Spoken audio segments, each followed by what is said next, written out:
Good morning, Knicks Nation. Today is Wednesday, August 12th, 2026. I'm in the airport right now, headed to Las Vegas to visit my cousin. But I was very excited yesterday. Two things excited me. Number one, I was excited that they came out with some key games for the season, which tells us that they're about to probably maybe today even break out with the rest of the season schedule, which means the season is on the way very shortly. We know that the Knicks' first game is October 20th. They're starting the training camp. I think it was around September 29th, something like that. So it's coming quick. The second thing is listening to an interview between Jalen Brunson's mother and somebody, and then with Jalen Brunson there, and his mother stated very clearly he's not satisfied. Like, she was not talking from hype. She was talking from knowing her son. Like, he's not satisfied. In other words, he's going to come as hard this year as he came at any other time in his career. And being that he's in his prime now, this is very good for the Knicks. The reason the Knicks have a really good shot of repeating is because they have the same crew, except for Mitchell Robinson, but he's not going to be missed as much as you think.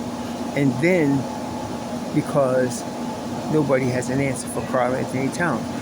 Karl-Anthony Towns at the top of the key is probably, with the Joker, the most dangerous center in the league, which is in the world. Like, there's nobody that could guard him. If you guard him too close, he'll go by you.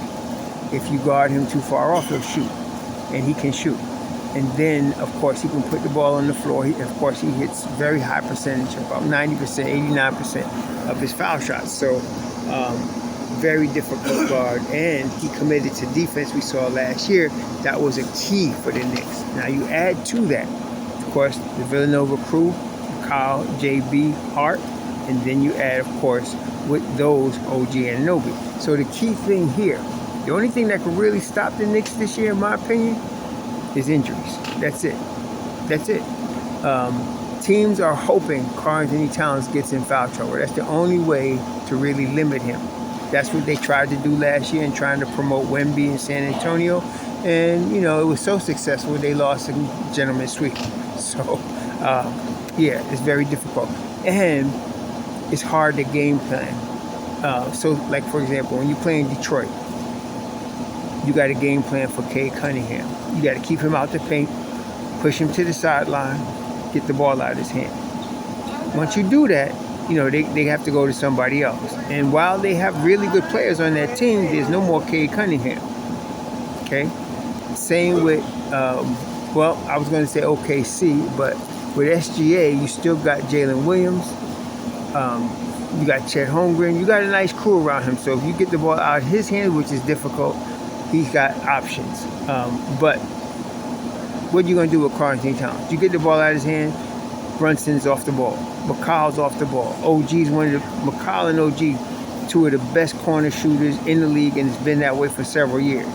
You know, and then, of course, Josh Hart, Charlie Hustle, sweeping up all loose ball. And then you got a game plan for the bench. You're going to game plan for Shamet. You're going to game plan for Deuce. Okay, with Deuce, you know, if he gets in the lane, he's too short. So you got to play him on his jump shot. And that's not hard. That's not easy either, especially with other players on the floor with him. Shamet, lockdown defender, jump shooter, very accurate, especially on open looks. Then you still got Jordan Clarkson on West 4th Street. Then you got Andre Drummond, and they're still going to add another center. And then, if you know, the depth at the point guard is very difficult to game plan against the Knicks. And all the players I named, Deuce, Shamet, Clarkson, they have all come off the bench to win games for the Knicks at different times this past season. That's not, you should not, it should expect that to continue. Okay? Again, Deuce come off hernia surgery, played 41 games, but still closeout game against Philly, 7 threes. He's going to be even better this year. So, him, he's going to get his extension. And then you got Shamet's already got his. Clarkson, you know, he's on a 1-year minimum. So is Andre Drummond. I'm not sure what they're going to do with Kolek. I like the depth. Again, JB at point guard. and still you got Alvarado and you got Kohler. That's a really good depth at the point guard spot at a very important position. Now, the Knicks have 2 centers. We know they're looking for one more. They're going to get him, okay? They're going to get whoever it is, they're going to get him. But that's going to be good depth at the 5. But point guard spot, they got some nice depth. JB always misses about 10 games a year. Plays like 72, sometimes more, sometimes less. So it's good to have a Alvarado and a Kohler that could back him up successfully. And of course, you still got Deuce, who could also play the point. It's not his strong suit, but he could do it.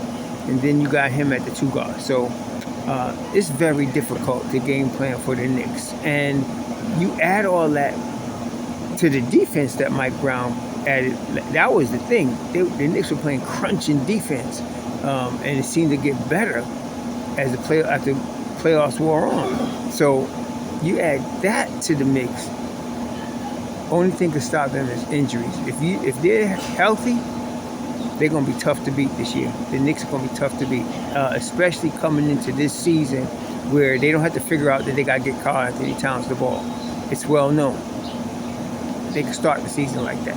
It's well known. So we're looking at some stuff, Knicks Nation. We're looking at some stuff. So I'm in the airport here. If I didn't tell you before, I'm on my way to Las Vegas to see my cousin and visit my cousin for this week and come back next week. But so I'm early in the morning here in Orlando. But yeah, we got some stuff, and so I'm looking for the full schedule to come out. I got to pick probably 2 games that I can go to this year. So we'll see. I'm looking at Minnesota, if they're going to be in Minnesota with the Knicks, because my grandkids are there. And I'm looking at Washington, D.C. for my daughter. And then possibly after that, Brooklyn. Brooklyn is unlikely because the Knicks are champions. Even Brooklyn tickets are going to be very expensive. I got Brooklyn tickets the last time, a couple of years ago, right behind the bench, like 3 rows from the bench. Like Taj Gibson could hear me. And so I don't know if I'll be able to do that one. But let's see what Minnesota look like. Let's see what D.C. look like. Both games are going to be very interesting because of the changes both teams have made. But yeah, we're going to see what happens. But anyway, we'll come out. Hopefully, they come out with a schedule either today or tomorrow, so we can make some plans. But we're looking good, y'all. We're looking real good. This is the best off season that I can remember. I mean, I didn't really pay attention to off season 50 years ago. I was only a little boy. But as far as since I've been cognizant of the Knicks changes and off seasons, this has been the best one. You got the same crew. They know what to do. They got the coaching staff. They got the management. They're in their prime. This is a good situation for the Knicks. So I'm going to be interested to see how it works out, because usually with Tibbs, take 30, 40 games for them to figure it out. And last year with Mike, it took, 40 games for them to figure out to get the ball to Cat. But this year, they're coming out the gate understanding what they got to do. So if nobody gets hurt, we're going to see. This is going to be good. It's going to be good. So anyway, enjoy your Wednesday. Be safe. We'll talk soon. Shalom.